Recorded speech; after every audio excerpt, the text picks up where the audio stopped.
Hey, welcome to another episode of Legion Elite Motorsports. I am your host, Isaiah. And on today's episode, we are dropping in the motor in the Eclipse GSX. Also, hopefully getting it started. Who knows, maybe even test driving it. That's asking a lot, but let's see what we could do.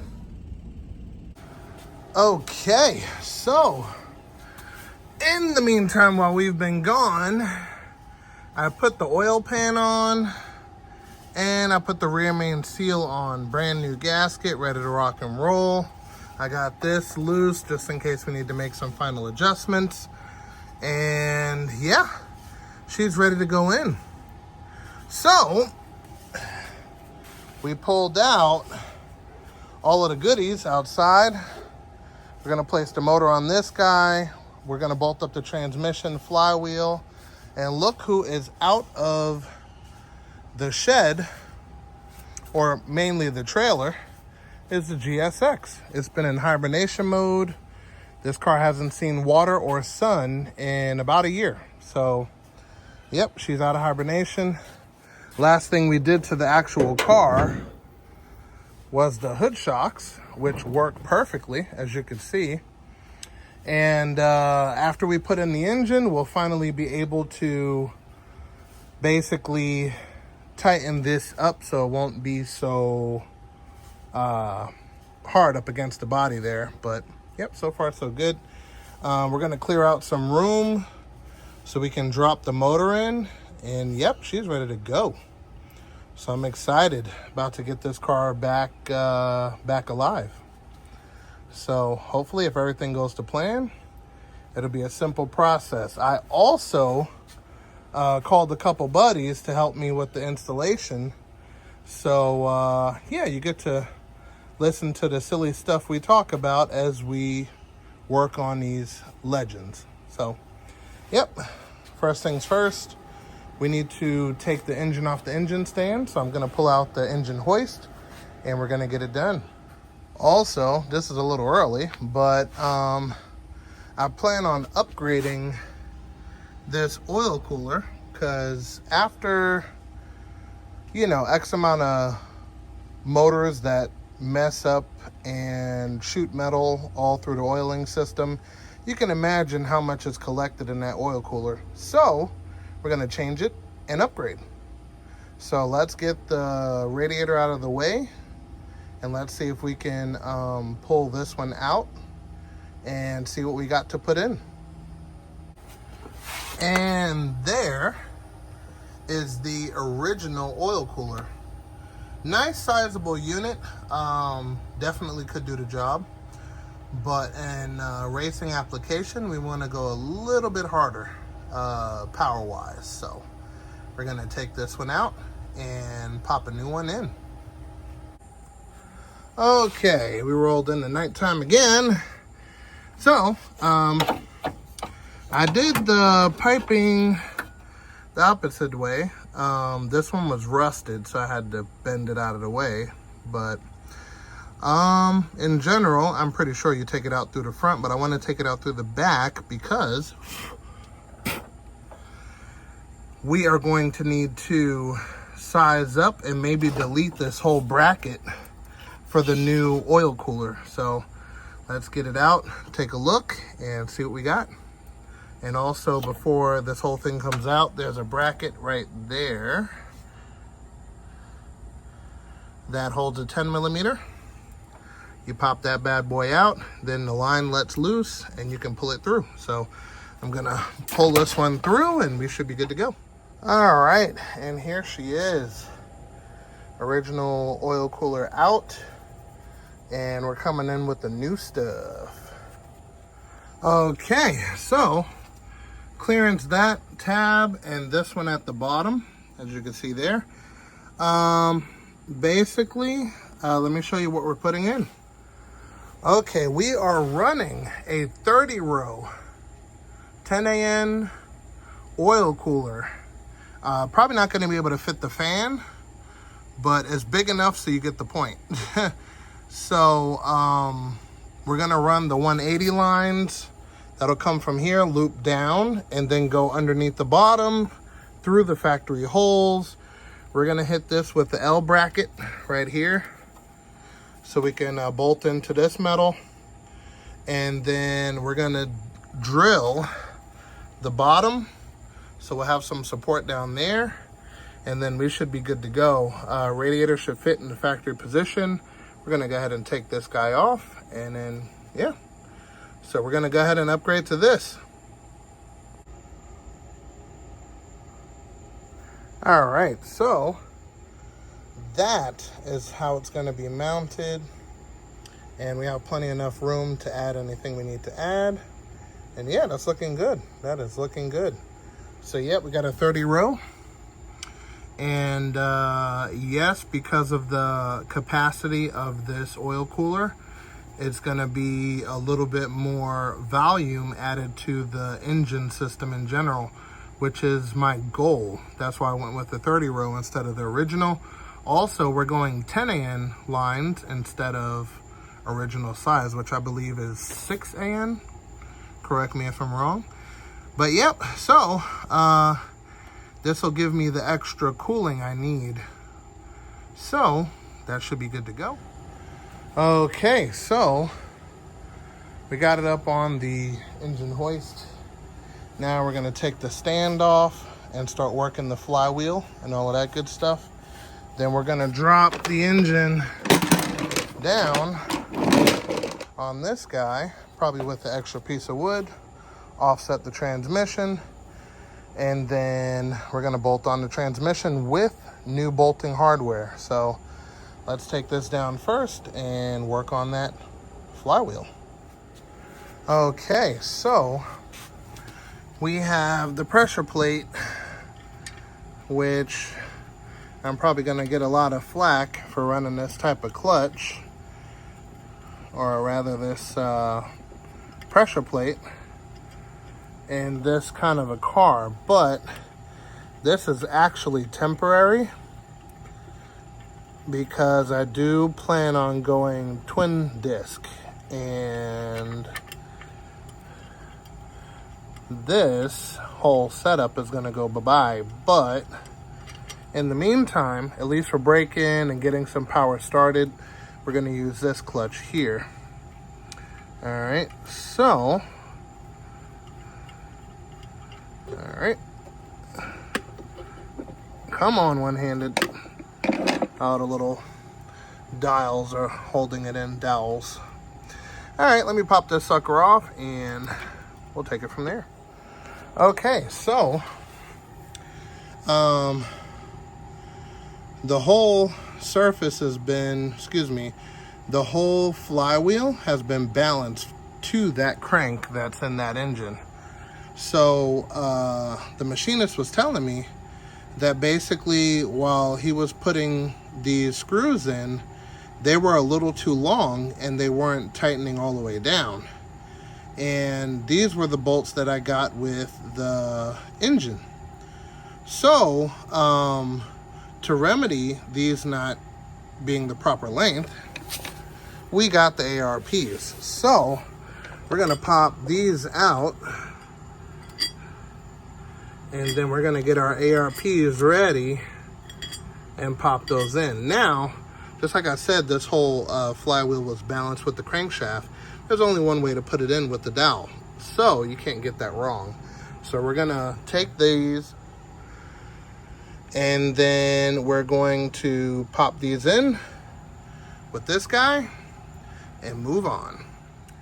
Okay, so ARP flywheel bolts are to be torqued down to 95 foot-pounds of torque in 4 steps.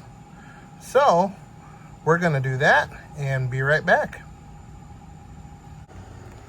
All right, and as you can see, the flywheel bolts are on and tight. Now we got to clean up the flywheel surface, which looks pretty rough, a couple hot spots, but nothing too crazy. All right, so we're gonna get the alignment tool, pressure plate, and we're good to go. Okay, so we're going with the 6-pug with springs. You see the flat side, and then you see the side that sticks out. flat side goes to the flywheel. Do not mix this up, okay? All right, so that with the alignment tool, we'll get this on right in here. Alignment tool. Get that in there, and then we'll be ready for pressure plate. All right, she's on and ready to party. Interesting, weird, and not really applicable. This alignment tool's from a Mitsubishi Mirage 2000. Fits right in. It's a little odd, but either way. Okay, so we're gonna lower it down onto here. Get the transmission ready. I'm gonna put a piece of 2x4 there and we should be good to go. Actually 4x4, but either way. And yeah, we're gonna hug up the transmission, put in the new bolts and take it from there. So let's see what bolts we have for this and take it from there. All right, so we have the old bolts, which are a little mismatch, give or take, and probably the wrong length. And then we have the OEMs. So there's a diagram that shows you exactly where all of these bolts go. I'm gonna pop it up on the screen right over here so you guys can follow along. All right, so we're gonna pop these out the bag and bolt up this transmission. Okay, and as you can see, this is where everything goes. This area is strictly for the transfer case, so we're not popping that in yet, but you got that one's for the shield, that one is for the lower transmission bolt, this one's for the shield. These are the two top bolts, these two right here are the starter, and yep, that's about it. All right, so the transmission is fully fastened. Put the starter on there, 2 bolts there, 114 there, 114 there. We're looking good, looking good. Got the bolt in there.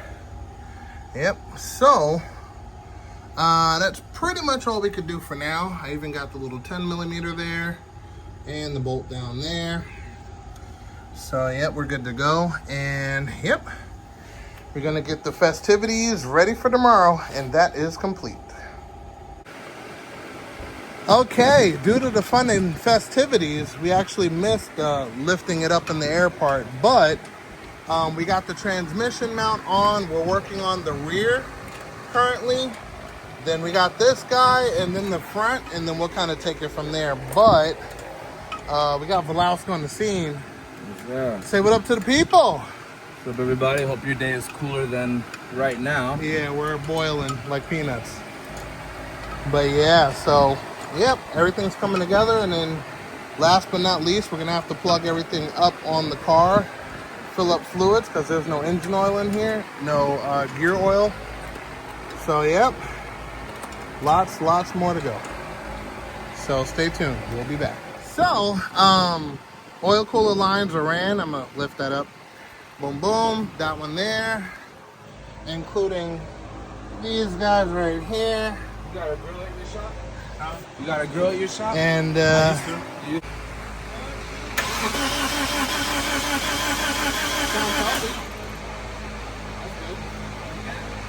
go ahead.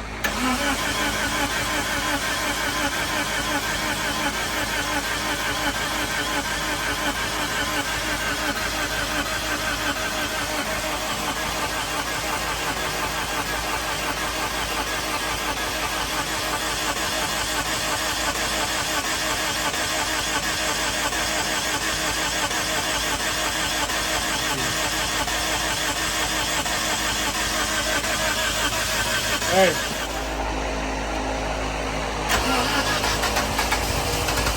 Look at it.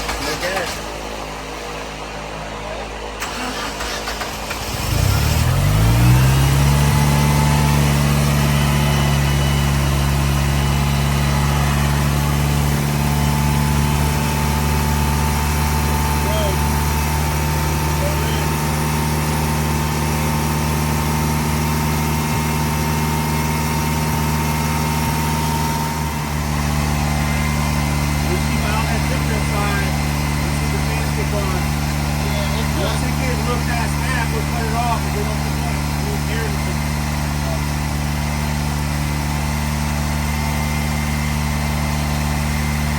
Are you getting heat, man? Are you getting heat? That's good working.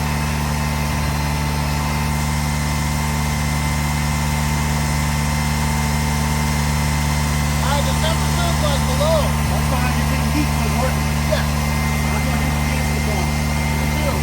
That's why I said it's up to the temperature. It's the temperature.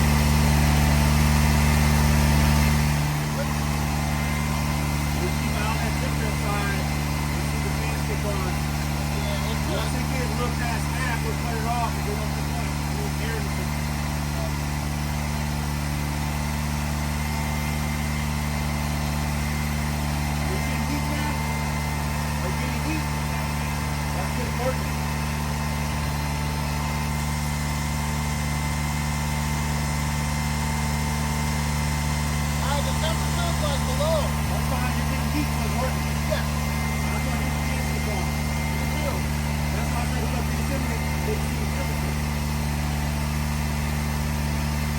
Which is not as low, so I know it's good. Right.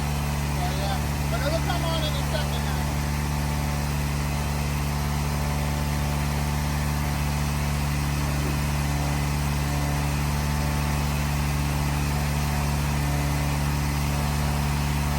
And if I'm open, bottom hole.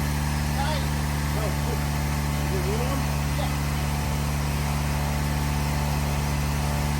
You got the burn? Okay, so it's going to be, but the fan pushes the fan when we get There it goes. there you go. So you're good.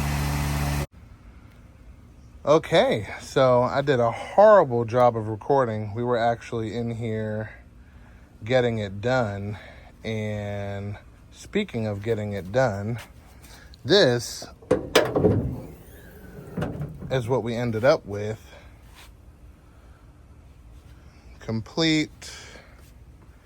I put that over the terminal because it's a little high, so I'm gonna do a relocation kit in the future. But yep, this is it right here. Power steering. It is currently running. So we are going to take it for a test drive after we let it warm up. So let's fire it up and see what it sounds like.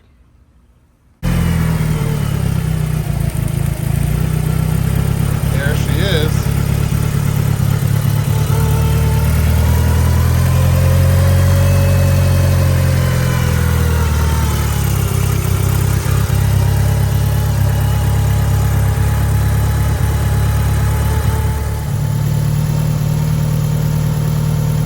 There she goes.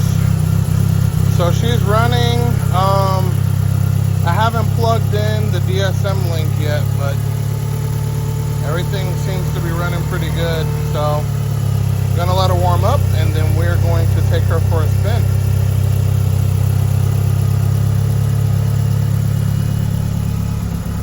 Yep, she's looking good. Looking good. So yeah,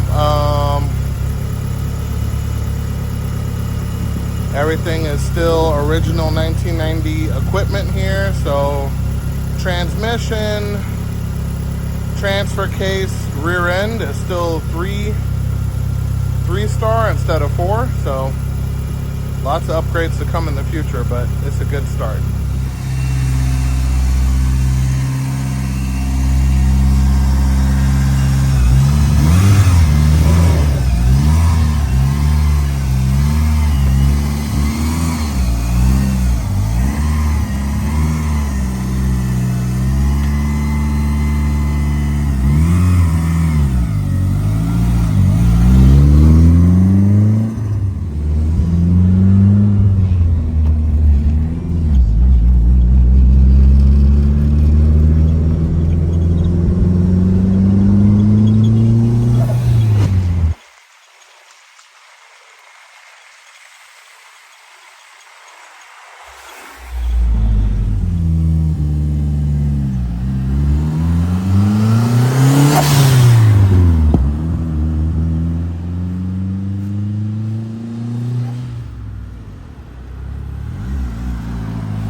Okay, gonna address 2 elephants in the room. 1, why is the hood open? Hood's open because this screw touches the hood. Battery's too tall.